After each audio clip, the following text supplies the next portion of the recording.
No, yes. The actress that you were here to see, the movie star that you were here to see, had her hand and footprints enshrined outside this theater this morning in a wonderful and moving ceremony. And she mentioned that with no real interest in this business at all, as a junior in high school, she took an acting class to fulfill an English requirement. She wasn't really into it because the theater, she knew, was full of oddballs. And she took the class and realized, oh my God, I am one of the oddballs. Since then, she has a career that has made her one of the finest actors of her generation. She has 3 Academy Award nominations, 8 Golden Globe nominations, a Golden Globe win for this role, a BAFTA win for Dangerous Liaisons, and for this role, the one you're about to see, the Fabulous Baker Boys, Susie Diamond in the Fabulous Baker Boys, she impressed the toughest crowds in the country.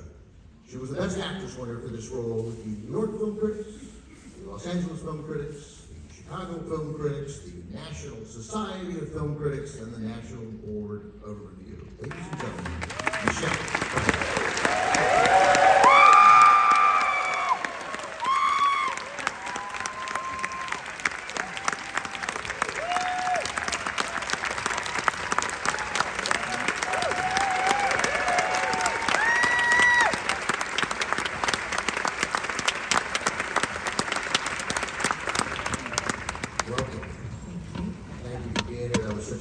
Ceremony this morning. Such an honor. Dakota Fanning and Elle Fanning introduced you. Yeah. They're now these were kids you knew when they were little actors, and now they're your colleagues. Yeah, they're pretty impressive. Those two, truly, they're taking over Hollywood. These two. Yeah, they're. Met them at 6 and 2, and now they're women running a production company, and I'm working for them. You know? So, as they say, be careful. You never know who's going to be your boss. So, Fabulous Baker Boys, which is a movie that I knew I loved, remember loving, and then saw it again recently because I had to speak to you, and it was better than I remembered. We discussed that it easily could have been a movie. It's 1989. It could have been 1949 in many ways. Yeah, and I think because of the music, and some sort of classic oldies, and I had read the script, Steve Close, who wrote it and directed it so beautifully, and we were friends, and he had slipped me the script years before that, and I fell in love with Susie Diamond, and I thought the script was so beautiful. But they couldn't get it made with me, so which was kind of disappointing. And but then years later, they could.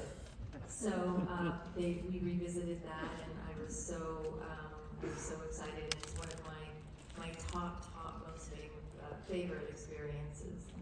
So the movies you made, I think in '87 you made the which is Eastwick. Oh, I have the order here. And then in '88, Married to the Mob. Tequila Sunrise, which, as I mentioned, I couldn't be more in love with Tequila Sunrise. Married to the Mob, Tequila Sunrise, and Dangerous Liaisons. That is a 4-movie run, which I imagine opened up a world you couldn't have imagined. You could have made anything, pretty much, at that point, and you chose to come back to this script. You saw this as, now this is an opportunity to make this movie that I wanted to make years ago. Well, it was very special, I felt, and the writing was so beautiful, and Michael Baum was shooting it, and we had the Bridges brothers. So I knew what an amazing opportunity it was. I imagine that Steve Close, when he slipped you the script, I like that he slipped it to you, like it makes it seem like there was some subterfuge, like there was spying going on. That means they don't go through your aliens. Like it was a dead drop. When he did it, I didn't know. I guess everyone who saw Grease 2 when it came out knew. The number of people who preferred Grease 2 to Grease is a huge number. I was told in the CNN production office that there's scientific studies. It's been proven that Grease 2 is better than Grease. And if you don't get it, you're not cool. So, did everyone know in Hollywood that you could sing? No. And I've always felt like I'm an actress who can sing pretty well and well enough when I'm called upon. But it's always I'm not trained. I didn't grow up singing, and I don't train in between. 10 years will go by, and then I have to sort of I have to rise to the occasion. But no. But after I have to say that after Baker Boys, I was approached about doing an album, and I just didn't feel. I didn't feel worthy of that, honestly. I just didn't feel like I was good enough to make an album. Yeah, I'm gonna disagree. I'm good enough to play kind of a good enough lounge singer kind of thing, I don't know. Have you seen the fact that he's Baker Boys? No. I mean, they have a reaction. First of all, as you're going to see in a few minutes. How many people are not seen the film? All right, enough. It's not like we're not going to spoil anything. But the movie, I don't know how long it goes on. 12 minutes, some amount, 8 to 13 minutes happen before you enter the film. And it's a great entrance. And the brothers, these piano playing brothers, Bo Bridges and Jeff Bridges, have a reaction to you that the audience has, right? They've had 37 people audition. Number 38 comes in late, saying, oh shit, you're dropping your bag, and your bag's spilling, and you're disorganized, but everybody's paying attention. And then you start to sing, and they're playing, and they look up at each other, which I suspect the reaction that everybody in the audience has when they hear your voice. Well, that's good. But that entrance actually wasn't. Of course, it's scripted that I come and audition, but it wasn't written that way, and that I fall down and break. I actually fell down and broke my heel during the shot, and of course, Steve just kept rolling, and so they kept it in the film. Almost not your first line, but it's pretty close to your first line, and it really sets a tone for who this character is, how self-possessed she is, filled with almost a forced confidence that eventually becomes a totally earned confidence. But you're like, as you're trying to get them to convince them to audition, you go, so where's the winner, right? Noting very obviously that you've auditioned 37 people, I don't see anybody here. So, and I don't know, there's that strength. I'm struck by it. I mean, it's in. Well, I think it's the same thing. I told that story about when I showed up to do that commercial and nobody was there, and I waited for 5 hours. Tell me, most of these people haven't heard of it. Now, probably a lot of people wouldn't have waited for 6 hours, but I have a.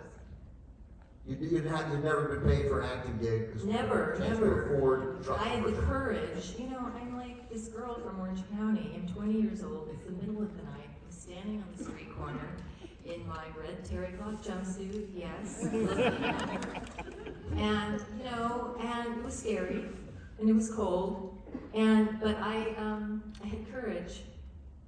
What was going through your mind then when hours went by and nobody was there? Did you think you'd been... Well, when the sun started to come up,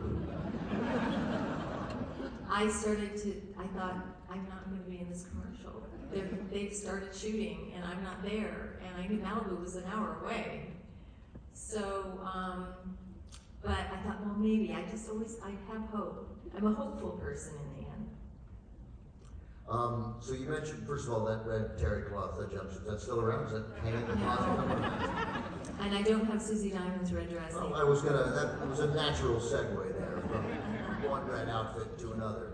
So the signature scene of this film is Michelle dancing, writhing, I think, on the piano as Jeff Bridges plays. It is quite a scene. It is unbelievably alluring, unbelievably sexy. Scripted? How did that come about? How many takes are we doing of that? What was happening there? Well, it was a long time ago. I don't remember how many takes, but I do.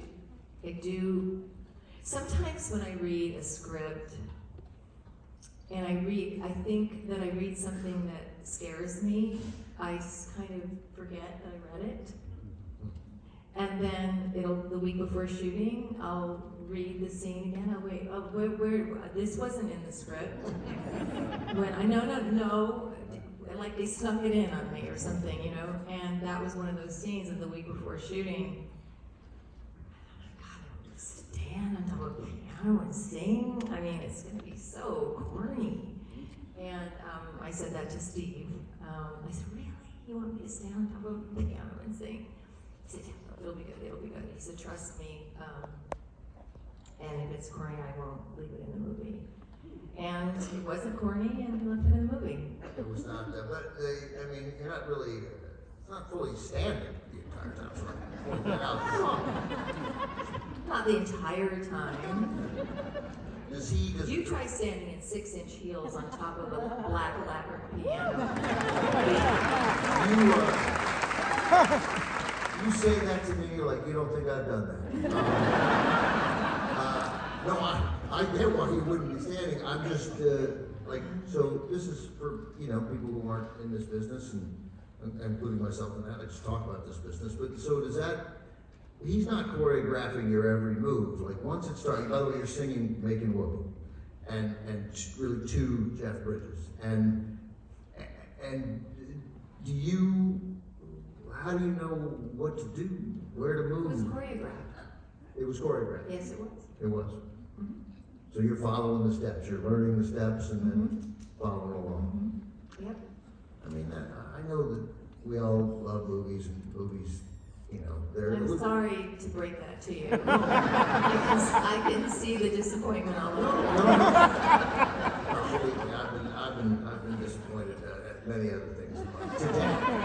No, I think it's amazing that something that is that choreographed, that it gets shot, and the music is there, and we have two really talented actors at the core of the scene, and a director who has a vision, and then an editing, and that moment seems like the most organic, authentic moment we've seen. That's the job of the actor, which is you get these moves that are choreographed, but then you bring those moves to life, and you fill in those spaces and make it your own. So it's more than just you move here and then you move here. We had Jeff Bridges at this festival a few years ago when he was we played in this theater, the Big Lebowski. He got the entire packed theater to chant "Oh" with him as he prowled the stage. He has a reputation as just one of the kindest, best dudes in this business. And then you mentioned somebody backstage that he wanted to come for this, right? He did. He sent me the sweetest email yesterday that he's on tour, I think with his photography books. Such a talented photographer, and he wanted to come. He came. He was here, and he and Paul Rudd introduced me when I got my star. Yeah. Yeah. So the part of the magic of this movie, most of the magic of this movie is you, Susie Diamond, but there was a little bit of this magic was that here are these brothers, here are these famous Hollywood brothers, Bo and Jeff Bridges, playing piano playing brothers. Yeah, it was so wonderful working with them, and they were, and they're just, and you just see it on screen, and Bo would go, "Hey, little brother, watch yourself, little brother." And that's the way they would talk to each other, and there's so much love, and Bo is definitely the big brother looking after little brother, making sure he doesn't get into any trouble. And we see that a version of that relationship playing on screen. They also have a fight on screen. Yes, that was my first day of shooting. I came and they were doing the fight. That's a nice welcome. Yeah. They would, as young men, I think many people know this, but they staged fights in the back of a flatbed pickup. They'd drive around and they'd fight choreographed. Bo would rent the truck, they'd fight, brawling, crowds would gather, crowds would be yelling, and somebody would call the cops and they'd drive off and go to the next rouse, and do it in another parking lot. They've been performing since they were tiny little kids from their parents. Did that when Steve Close gave you the script years before it got made? I imagine there was no thought that Jeff and Bo Bridges at that point would be the brothers, or was that always the plan? Gosh, I'm trying to remember who was cast first. I can't remember. I think Jeff was cast before Bo, and then it was brought up that Bo would do it. Okay. But you thought, you were like, great, whatever. Oh, I thought it was genius. Yeah. I thought it was such a genius idea. I didn't quite know because this is such a wonderful film, and it has there are two really meaningful relationships that you'll see, two incredibly human, authentic, the kind of roles that Michelle has played so effectively your entire career, just these relatable people, even if they're not in relatable jobs or anything like that. We just identify them as human, and it's the relationship between you and Jeff, and then also the relationship between Jeff and Bo, which is a beautiful penultimate scene, the second to last scene. So I was like, I thought, well, why is Steve Close? What has this guy been doing since 1989? And it turns out he wrote 7 of the Harry Potter books. Yeah, by himself. He's Like, been it's not busy. Steve Close and Yeah, he's Steve been Close. busy. Yeah, he's been a busy guy writing I movies. know I would love to do a sequel to this movie, to Baker Boys.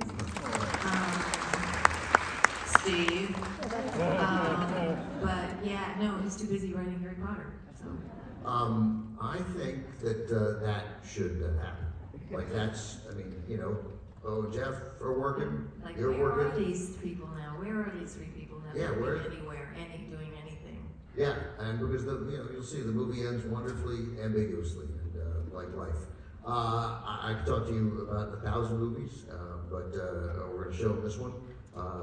Congratulations on the hand and footprint ceremony this morning. Thank you very much. Thank you for showing up. For the TCMFF. Ladies and gentlemen, Michelle Pfeiffer.